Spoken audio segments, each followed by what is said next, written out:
Good day, ma'am. I am Miles Kimberly Gicada and I will be presenting the strategies to produce globally competent students. This report is collaborated by me and Ira Rivas. But before anything else, let us first know what are the characteristics of a globally competent student, or how will we be able to know that a student is already globally competent. First, a globally competent student has a diverse and a knowledgeable worldview. As graduates of a globally competent university or school, the student develops a conceptual framework that informs the way he or she looks at the world. The student continually uses this framework to analyze and compare political, cultural, economic, historical, environmental, scientific, and technological developments. The student no longer views the world through a single cultural lens and is able to identify and appreciate various viewpoints. While the globally competent student recognizes and values cultural differences, the student is also aware of the growing interconnectivity of the world and of the necessity of his or her ability to function within it. Next, a globally competent student comprehends international dimensions of his or her major field of study. The globally competent student not only constructs an overall framework to inform his or her overall worldview, but also seeks to understand the international dimensions of his or her chosen major. While some disciplines may appear to be immune to the need for internationalization because they are deemed international by nature, the globally competent student recognizes the need for the individual within the discipline to be internationally aware. The student therefore actively seeks out faculty members and curriculum offerings that fulfill this need regardless of. Third, a globally competent student communicates effectively in another language and or cross-culturally. Most students can become and should be encouraged to become proficient in at least one language other than English. The globally competent student recognizes that knowledge of a foreign language opens the door to a more in-depth understanding of the cultures and peoples associated with that language. As a result of her foreign language competency, even if fluency is not achieved, the students gains basic cross-cultural communication skills by learning about other countries and cultures. And next, a globally competent student exhibits cross-cultural sensitivity and adaptability. So, in addition to foreign language skills, the globally competent student exhibits both cross-cultural sensitivity and adaptability because he or she takes advantage of opportunities to interact with diverse individuals. And in doing so, the globally competent student questions assumptions and challenges stereotypes of his or her own and of others.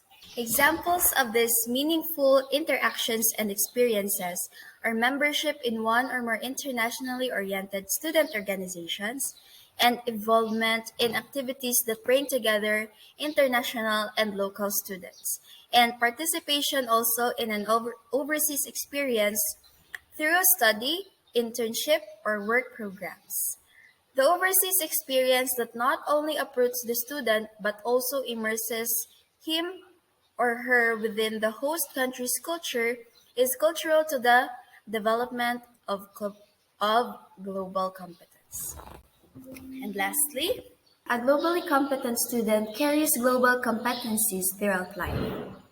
The globally competent student recognizes the worth of international understanding for its own sake as well as for his or her own personal fulfillment. The importance of being globally competent therefore does not rest solely on the promise that it guarantees he or she will get a better job upon graduation. The globally competent student builds upon this established framework throughout life. As the result of an education from a globally competent school, the student adds the competencies personally gained to benefit of the greater public good.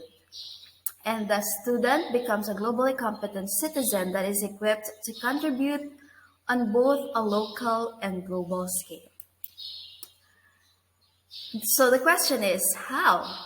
How how then to develop and nurture students so that they become globally competent participants. So these are the strategies. So these are the so this is Hala. So these are the strategies that we came up to.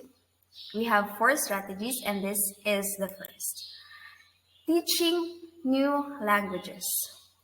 CPEC can teach a second language in addition to English, and students should learn how to speak with people from different countries, particularly if they intend to work, start, or expand their businesses in other countries. Next, bringing a global perspective to every subject. To every subject. Faculty can readily find news, case studies, and examples from all across the world which can be used to explain the regular topics presented. It is critical not to confine global perspectives or knowledge to the Philippines alone, but to include instances and illustrations from other countries. Third, use problem-based learning. This is an approach in which students are given complex real-world problems to address. Students will learn how to research, independently research on evidence related to a specific problem, consider the opinions of others, and design a solution using logic and effectively communicate it to others. This allows for a more thorough grasp of subjects rather than relying solely on textbooks and lectures, as well as the development of critical thinking and effective communication skills. And lastly, internship in a foreign country. There are few nonprofit organizations that organize internships at companies or volunteer work with NGOs for international students. This might be worth looking into. When students complete an internship overseas, they will be able to get skills that will actually impress employers. Their basic or soft skills will improve much more quickly, and they will be able to network on a global scale, and they may even learn a new language. So these are all the strategies that we came up to produce globally competent students. Once again, good morning and have a good day.